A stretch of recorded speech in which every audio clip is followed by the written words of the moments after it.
dorm at Norrisfield. So you say.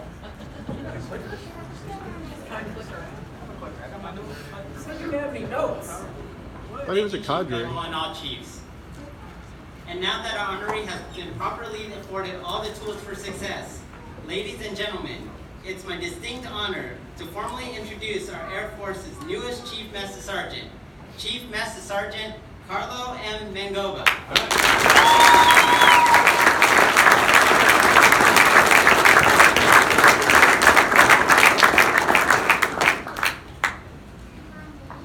I like it when you guys clap. I haven't said anything yet. We like clapping. I'll tell you, jokes become funnier when you put chief on. So first, I want to say thank you to everyone who made this ceremony happen. Major and Chief, thank you for your kind words. I was expecting for you to roast me, but I guess I'll roast myself during this speech. Sergeant Olomi, it's not Olomi yet. Sergeant Olomi, he's the one who led this ceremony together. So I have been in a promotion ceremony to where someone forgot the national anthem, so we just stood there in attention for like 10 minutes. And it's pretty awkward until someone actually sang. Sergeant Ramirez. Sergeant Ramirez. He's cooking? So Sergeant Ramirez, he's been awake since 5 o'clock trying to smoke some chicken wings. So you got something to eat later on? Sergeant Seiler, thank you for getting me. Sergeant Wood, thank you for getting all the stuff, all the decorations.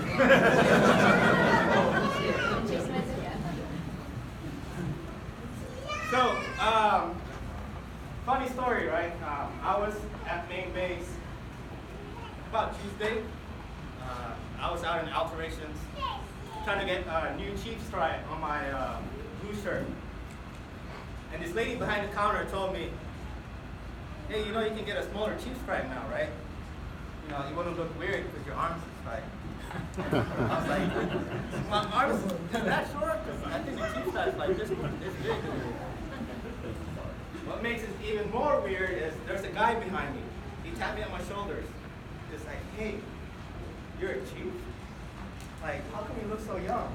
And I was like, I thought I was being punked. I looked around. I was like, I'm 37 years old. And he asked me, so what's your secret? You know, and I told him, that all I did is take a bunch of tests. Because that's really what I did by myself. Right? And I realized, I don't really know what else to tell people when people ask me that. So that same night, I tried to figure out how I made cheese. And whatever my answer is I'm going to incorporate it to my speech. Because what worked for me might work for you all too. So that same night, in a true silver flag fashion, I cracked open 2 Monster energy drinks. And I created a slideshow. There's only 3 slides on here.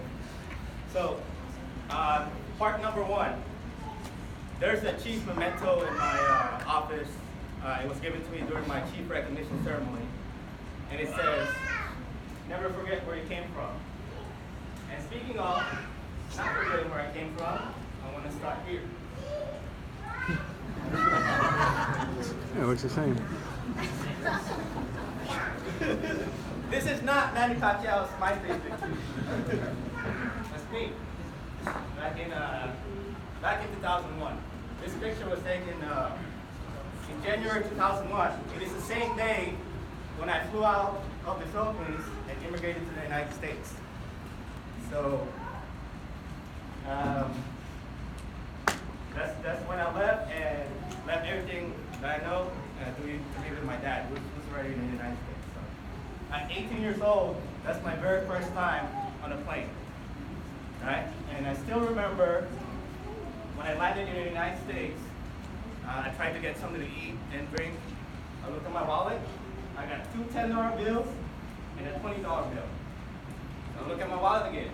I got 2 $10 bills and a $20 bill. I was like, I got $40 for my name, right? I couldn't speak any English, like not a lick of English. I can't speak English. And I'm scared as hell of the immigration officer because he might not let me pass through yet.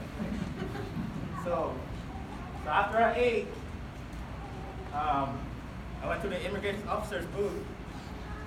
He asked me a couple of questions. I answered it. And then after some more questions, he stamped my passport. He said, "Welcome to the United States." And then, but before I left, he stopped me. I was like, man, I thought I was safe. You know? He told me, hey, I heard the Philippines is nice, man. The food is cheap. The cost of living is cheap. And actually, me and my wife are thinking about retiring over there. So I was like, as soon as I heard that, I was like, did I just mess up? So I was like, forget it. I'm already on the other side. So after that, I lived in California for like 3 years.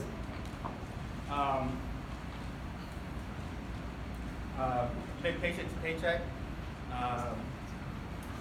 But now you might be thinking, what does this story have to do with being a chief, right? The thing that works for me, every time I'm in a tough situation, every time I'm in a big moment, I always take a moment and remember, I had $40 before. I don't know anything about the United States. Can't speak any English.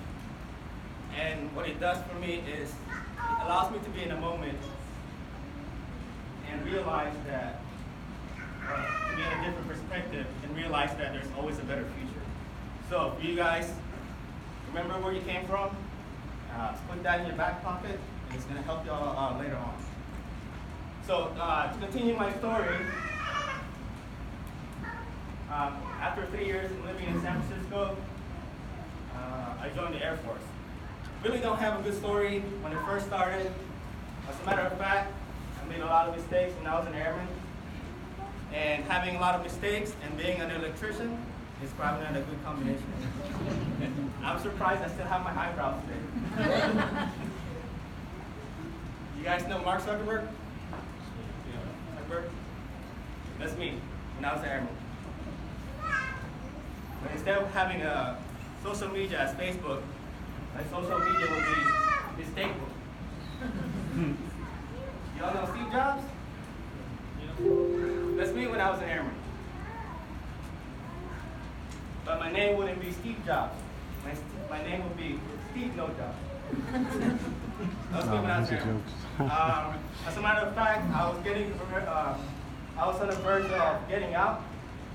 On my 6-year mark, I just thought that the Air Force is not for me. There's too many clicks in the shop. I just feel like I don't belong here. But before I separated, I had to go to the form position briefing. That's where I met Master Sergeant Jankowski. Captain Jankowski here? There he is. Captain Jankowski, this is your dad, so please tell him thank you. So, Master Sergeant Jankowski, he was the acting career assistant supervisor. So he told me, hey, there's a silver flag opening in Kadena. Why don't you apply for it? So I was like, man, I can't even speak English. I'm 19. I was like, all right, I'm gonna try it. This will be my last act. And if I don't get hired, I'm gonna get out of the Air Force. So I put in my application. After a week, I got hired. No one else submitted a package.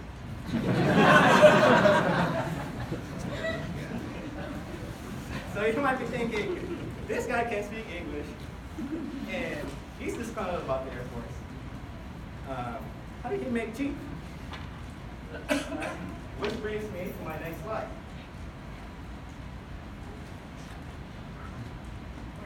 Or not. We just like to fix the chief. All right, part 2. I tell people that I joined the Air Force in my 6-year mark. Well, technically I joined in 2004, but I started paying attention in 2010. It's because of these guys. This is the old picture of the silver flag tires. They are the very first people that taught me of the Air Force family. One particular chief that I want to highlight is Chief Barry. The chief on the glasses back. Chief Barry, I'm in his position now. He is the very first chief that I've ever met. Well, I've known some, but a lot of them are close to retiring, or they're only there when something major wrong that happens. You know, when I grew up,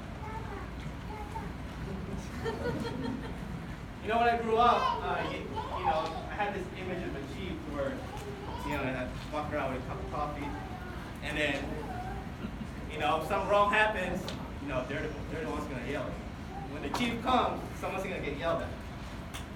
What separates Chief Barry, though, is he always starts in the position that everyone is doing the best they can. So for me, you didn't see someone that is nervous or someone who can't teach. I remember him sitting me down a couple of times to create a roadmap. And he was like, hey, you need to watch this videos about teaching. You need to read this book about teaching. And I'm going to send you to all these classes so you can get better. And then he said, but for now, just fake it till you make it. Oh, y'all Padre, I know what you guys. I didn't know. I was like, wow, there's a better way of inspiring and motivating people other than yelling at them, right? I didn't know what's happening at that time. What I do know is that's when I became curious, excited to go to work, want to learn more and be more. And I also told myself, hey, I hope I can be a chief one day, so whatever it did to me, I can give it back. And if there's one leadership lesson that I can choose, that one leadership lesson would be is to start from the position that everyone is doing their best. So for the supervisors, I know you guys, your airman's gonna fail you, and it's gonna upset you. That's because your best might not even be their best. But don't believe that your airmen are not doing their best. Just because they don't have our experience or knowledge, it doesn't mean they don't share the same dedication or commitment. Right? Never confuse those. Sometimes what we see as lack of drive is really lack of training, or we didn't give them the right expectation. And it's our job to nurture those skills, encourage them, and allow them room to fail safely. And that's even more rewarding than finding fault.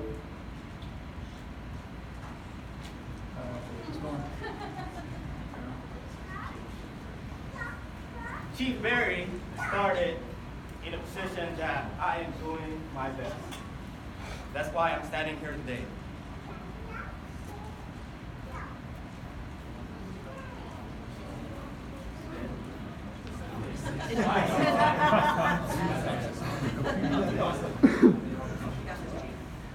So, another reason why I'm standing here today is because I should have a picture of my wife and my son over here. It's because of those guys. What you can see on that picture is people that are happy, for their dad, for their son, or for their husband. Because he made chief, right? What you don't see on that picture is the sacrifices that they made. People that are on that picture, they're the ones who gave up or they laid their dreams in order for me to live mine. Right?